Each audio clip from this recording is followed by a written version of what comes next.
आज हम लोग भगवद गीता के छठे अध्याय का 17 नंबर श्लोक की चर्चा करेंगे। इसमें देखते हैं कि भगवान क्या बता रहे हैं। श्लोक इस प्रकार है। दुखों का नाश करने वाला योग तो यथायोग्य आहार विहार करने वाले का, कर्मों में यथायोग्य चेष्टा करने वाले का और अथायोग्य सोने तथा जागने वाले का ही सिद्ध होता है।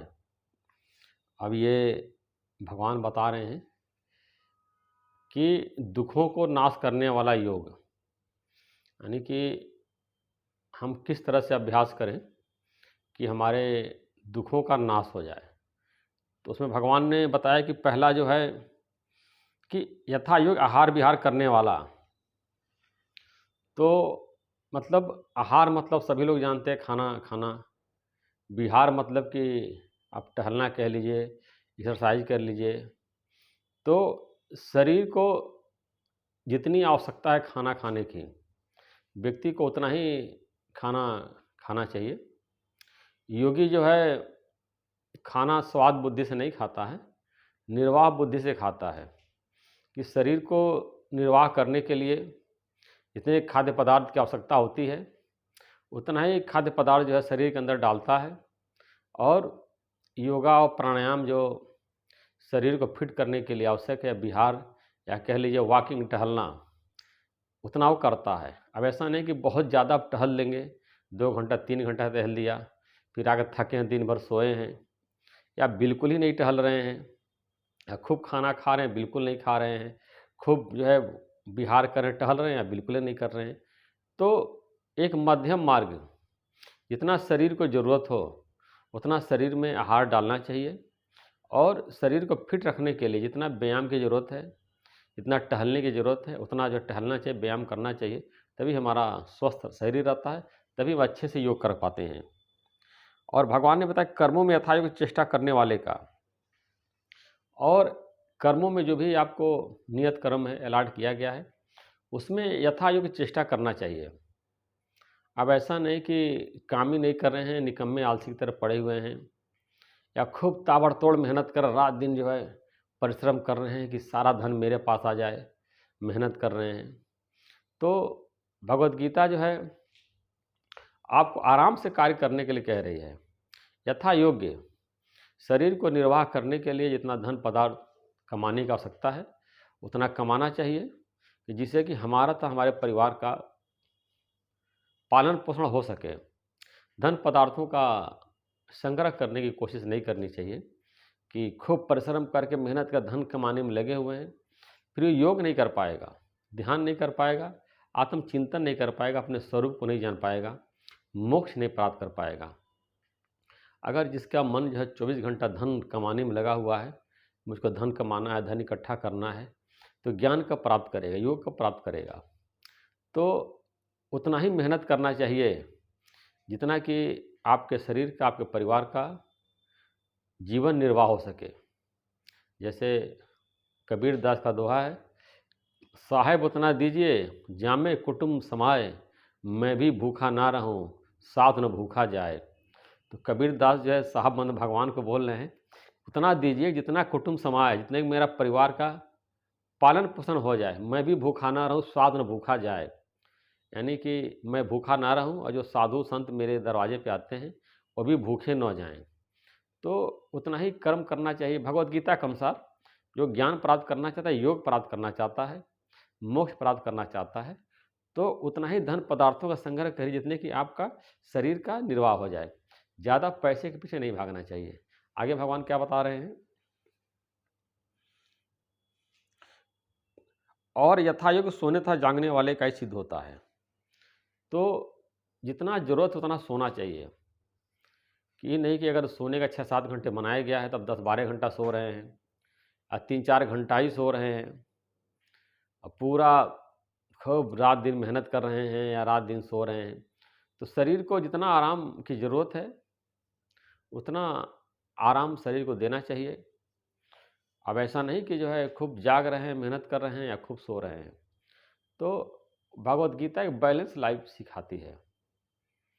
कोई भी कार्य आप न करें, ऐसा न करें कि आपका शरीर जो है तनाव में आ जाए, प्रेशर में आ जाए और मुश्किलों का सामना करने लगे और टेंशन और तनाव में आ जाएगा तो ध्यान योग कब करेगा।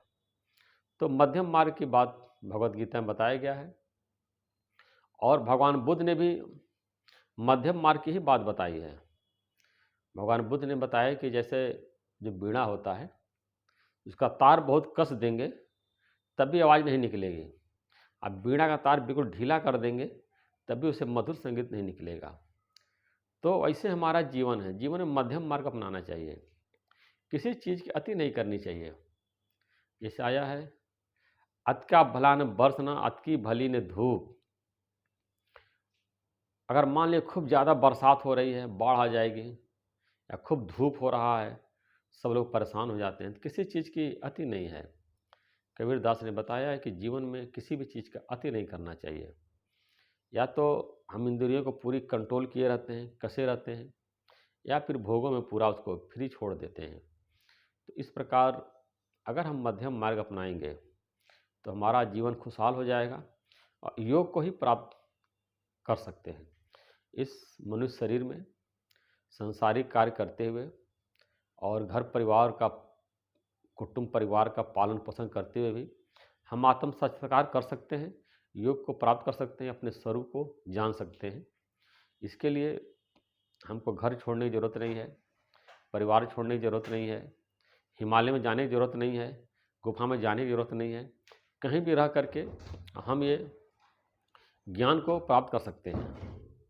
ये आत्मा हमारा स्वरूप है। धन को कमाने के लिए हमको मेहनत करना पड़ेगा, इकट्ठा करना पड़ेगा, संग्रह करना पड़ेगा, परिश्रम करना पड़ेगा, लेकिन आत्मा तो हम हैं। केवल जानना है, हम केवल अपने आप को भूल गए हैं, अपने स्वरूप को भूल गए हैं। इसीलिए कहावत है, जब तू भूली आपको तब भासे संसार।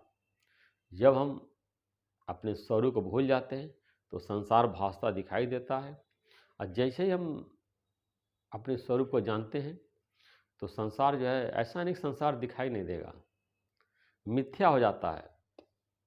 जैसे कोई मित्रता के नदी में पानी भरने जाता है, दूर से लगता है कि जल है, वो रेत दिखाई देता जल है, लेकिन जब लोटा लेकर के जाता पानी भरने के लिए, पानी नहीं मिलता, और आगे जाता, पानी नहीं मिलता, और आगे जाता है, पानी नहीं मिलता है।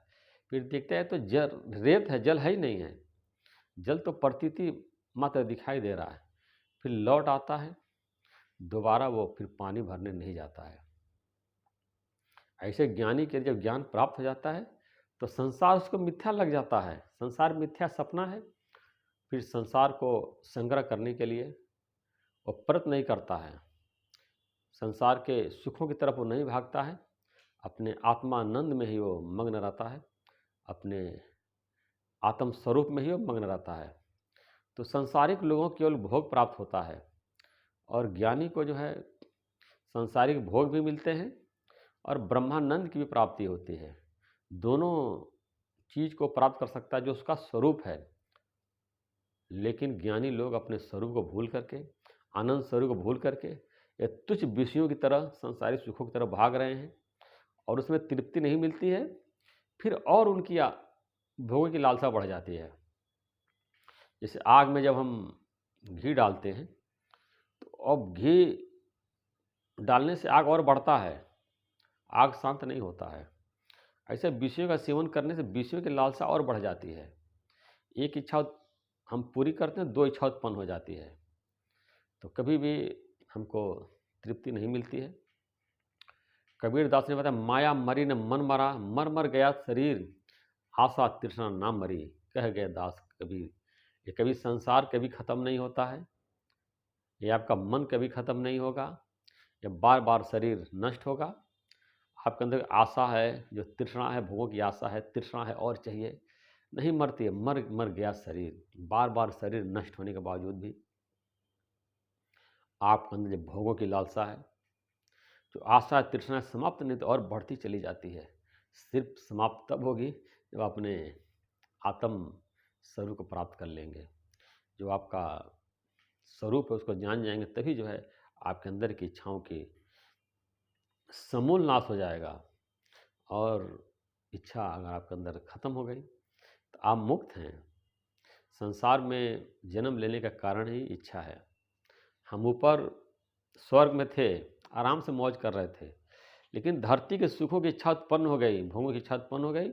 हम स्वर्ग से नीचे आ गए धरती पे और सांसारिक विषयों को भोगने लगे और सांसारिक लोगों के संग से हम उसी जैसे हो गए, अपने स्वरूप को भूल गए। एक बार जो है एक शेर का बच्चा जो है बिछड़ करके बकरियों के झुंड में चला गया और बकरी की तरफ में करने लगा। तो शेर ने देखा ये तो शेर है, ये बकरियों के बीच में जा रहा है। तो शेर ने उससे कहा तुम तो शेर हो, क्यों बकरियों के बीच में जा रहे हो, घूम रहे हो? कहने मैं बकरी हूँ। शेर ने कहा नहीं तुम शेर हो। तो कहा नहीं मैं बकरी हूँ। तो कहा चलो देखो हम तुमको दिखाते हैं तुम शेर हो। तो शेर जो है जो बकरियों के झुंड में बिछड़ गया था उसको ले गया और तालाब के किनारे लेके आया, इसमें शकल अपना देखो और हमारा शकल देखो, दोनों की शकल एक जैसे है। उसने देखा, कहा तो मेरा और शकल दोनों एक जैसे ही है। फिर शेर ने कहा मैं गर्जना करता हूँ। तो शेर ने गर्जना किया, कहा तुम भी ऐसे गर्जना करो। वो भी ऐसे गर्जना किया और दोनों की जो है गर्जना एक जैसे ही थी। तो बकरी जो था अपने को, शेर जो बकरी अपने को मान लिया था, उसको ये अनुभूति है कि मैं शेर हूँ और शेर की गर्जना करने लगा, बकरी झुंड से निकल करके शेर के साथ चल दिया। ऐसे हम संसारी जो बकरी के जैसे लोग हैं उनके बीच में हैं। जब गुरु मिलता है और गुरु हमको आत्मा की, शिवोम की, परमात्मा की हमको गर्जना सिखाता है, ओम शिवोम का जाप करने लगते हैं, गर्जना करने लगते हैं, तो वही जो है ओम शिवोम का रूप हो जाते हैं और अपने स्वरूप को जान लेते हैं और बकरियों के झुंड से अपने को हम अलग समझते हैं और अपने आप को परमात्मा का स्वरूप समझते हैं और जीवन मुक्ति का आनंद प्राप्त कर लेते हैं और भोग और मोक्ष जो है दोनों हमको प्राप्त हो जाता है।